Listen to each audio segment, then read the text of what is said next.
Hoy por hoy, Àngels Barceló. Estábamos cerrando de tecnología con Jaime García Cantero y hablábamos de varias iniciativas tecnológicas puestas en marcha por el gobierno contra el virus. La primera fue una aplicación de autodiagnóstico. Empezó funcionando en Madrid, había otra similar en Cataluña y ahora se extiende por toda España. Y uno de los promotores de esa aplicación de Corona Madrid, que así se llamó, es el empresario tecnológico Martín Varsavsky, fundador de empresas como Yastel o Ya.com, profesor en la Universidad de Nueva York, miembro del Consejo de SADE. Martín Varsavsky, muy buenos días. Buenos días. ¿Qué tal? Tú eres una de las cabezas detrás de esa app Corona Madrid, una herramienta de autodiagnóstico cuyo objetivo era ayudar a no saturar las urgencias ni las líneas de atención telefónica. ¿Consideras que ha sido un éxito? Sí, digamos, entre las aplicaciones de Madrid, la de Cataluña, más todas las que estamos lanzando para el resto del país, estamos llegando al 1 millón de personas que han hecho diagnósticos a través de todas estas apps y hemos logrado descongestionar en cierta manera las líneas telefónicas. Ahora la pregunta es ¿cómo va a seguir el uso de estas apps? Esa es la pregunta más interesante. Porque hasta ahora lo que nos permiten, Martín, de alguna manera, es dibujar ese mapa más real de los contagios, porque mucha de las personas que han utilizado esta app no han sido sometidos a test. Sí, lo que nosotros vemos a través de las apps es que hay muchísimos más contagios de lo que dicen las cifras oficiales, que en vez de ser los 140.000 que se acaban de anunciar, es muy probable que tengamos 5 millones de contagiados o algo así. En España, Imperial dijo 7 millones, no parece una locura. Eso asusta a la gente, pero por otro lado una cosa es tener 13.000 muertos en 7 millones y la otra cosa es tener 13.000 muertos entre 140.000. Al final esto es mucho menos letal de lo que parece ser cuando uno compara con diagnosticados. El diagnóstico digital funciona bastante bien, es decir, es muy raro que la gente dé su DNI, dé su teléfono, diga dónde vive y después mienta y diga tengo tos seca, tengo fiebre, tengo dolor de pecho, tengo dificultad para respirar. La verdad que muy poca gente debe entrar ahí y contar cualquier cosa. Claro que podrían hacerlo, pero no creo que lo hagan. Y a partir de ahora, de cara al futuro, Martín, ¿cuál debería ser el uso de las aplicaciones? ¿Para qué deberían servir las aplicaciones? Bueno, voy a decir lo que opino yo personalmente. No estoy hablando ni por el gobierno, ni por... Nosotros colaboramos con el gobierno, pero ahora voy a dar la opinión mía. Lo digo, esto es importante porque sé que hay mucha gente que piensa diferente que yo. Yo lo que veo es que el 95% de las víctimas mortales del COVID en España tienen más de 65 años. Y que lo que hemos hecho hasta ahora es que los mayores sigan saliendo a pasear el perro, a comprar, al tabaco, a lo que sea, y no estamos ayudándoles en su casa. Hemos encerrado a los niños de una manera absurda, los niños, los menores de 40 años, casi no son afectados. Las víctimas mortales que vemos de los menores de 40 años es una cosa así como 30 de los 13.000. Entonces nos hemos enfocado en la juventud cuando no había que enfocarse en la juventud, había que enfocarse en los mayores. Y hay gente que dice que las apps no pueden ser usadas por gente mayor. Mis padres tienen 80 y pico y usan mucho el teléfono. Reconozco que hay que diseñar apps de una manera quizás más sencilla para gente mayor, pero sí creo que muchísimos mayores tienen un smartphone. Entonces yo creo que lo que habría que hacer es empezar con los testeos masivos y tener una especie de semáforo, los rojos, amarillos y verdes. Los verdes serían los menos de 40, todos, salvo algunos que tengan condiciones preexistentes o que estén enfermos en ese momento. Luego habría que tener los amarillos, que serían quizás entre 40 y 65, que no han sido inmunizados, que no dan positivos en las pruebas de anticuerpos que vamos a hacer.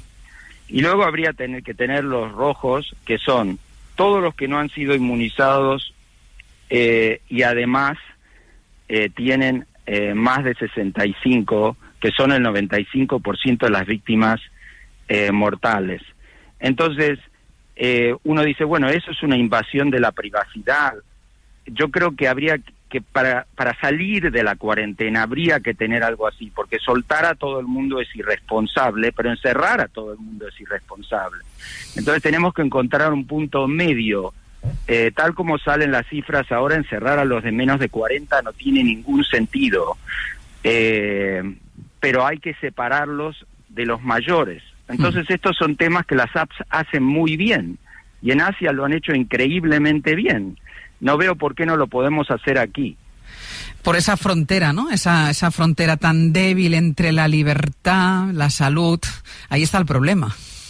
Bueno, lo que creo que es un problema es que estamos como programados para creer que los niños, yo tengo 7 hijos, que sé que es un caso muy raro, pero digo que me han contagiado muchas veces mis hijos, ¿no? Entonces, nosotros estamos como programados para creer que los que nos traen las enfermedades son los niños, ¿no?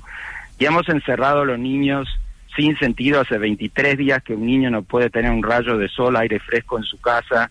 Esto no se hace en ningún país de Europa. Pero al mismo tiempo hemos sido demasiado permisivos con los mayores, porque en general atribuimos el contagio de este tipo de enfermedades a los niños. Pero lo que tenemos que hacer ahora, y una app nos ayudaría muchísimo, es aislar a las víctimas.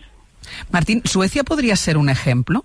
No ha confinado a la población, ha tomado medidas muy suaves, pero sí se ha centrado mucho en las personas mayores.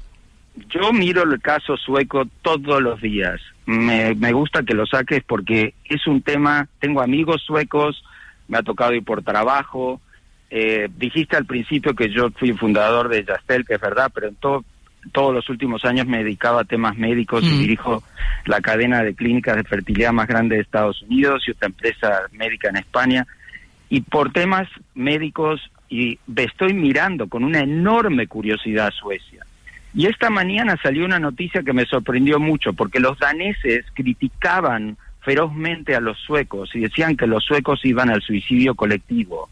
Y esta mañana los daneses dijeron que van a abrir los colegios, las guarderías y los colegios primarios, que es muy interesante, porque en vez de dar un paso atrás los suecos, dan un paso adelante los daneses.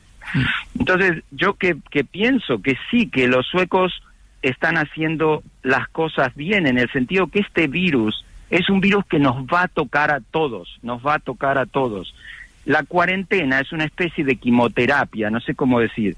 Habíamos tenido tantas salidas antes, nos habíamos contagiado tanto, habíamos tenido tantas manifestaciones, encuentros como Arco, no sé, estábamos tan sociales, y además somos tan sociales porque en este país vemos mucho a la gente mayor y hay mucha cohabitación intergeneracional, más que en Suecia, que yo no es que propongo lo de Suecia hoy para España, porque hoy por hoy sería muy peligroso, pero sí me parece que se puede ir aprendiendo, y lo que hay que aprender es test masivos, como hace mucho más Alemania. Por ejemplo, Alemania ha hecho 5 veces más test que España. Angela Merkel, ojalá tuviéramos a Angela Merkel dirigiendo España en este momento, una mujer que es una científica. Si tenemos un ministro de Sanidad que no ha trabajado en medicina nunca en su vida. Es decir, es increíble la poca preparación que tiene el equipo que nos dirige ahora. Pero una mujer como Angela Merkel, que entiende en detalle lo que está pasando, no ha hecho lo de Suecia y no ha hecho lo de España. Es como algo entre Suecia y España, y yo creo que los tiros van por ahí. Esa era en cualquier caso la recomendación desde el principio. Test. Exacto. Martín Warszawski, muchísimas gracias. No, gracias por recibirme. Saludos a todos. Hasta luego. Hasta luego. Bueno, vamos a ver. Mucho que pensar. Mucho que pensar. Es verdad que a posteriori es muy fácil pensar. A posteriori es fácil pensar y sacar conclusiones, pero se nos presentan, para salir de este confinamiento, yo creo que se nos presentan debates muy interesantes, pero muy intensos. El debate de la privacidad es uno de ellos, el debate de la gestión, eso, ¿qué hacemos? ¿Protegemos a los mayores? ¿Dejamos a los niños salir?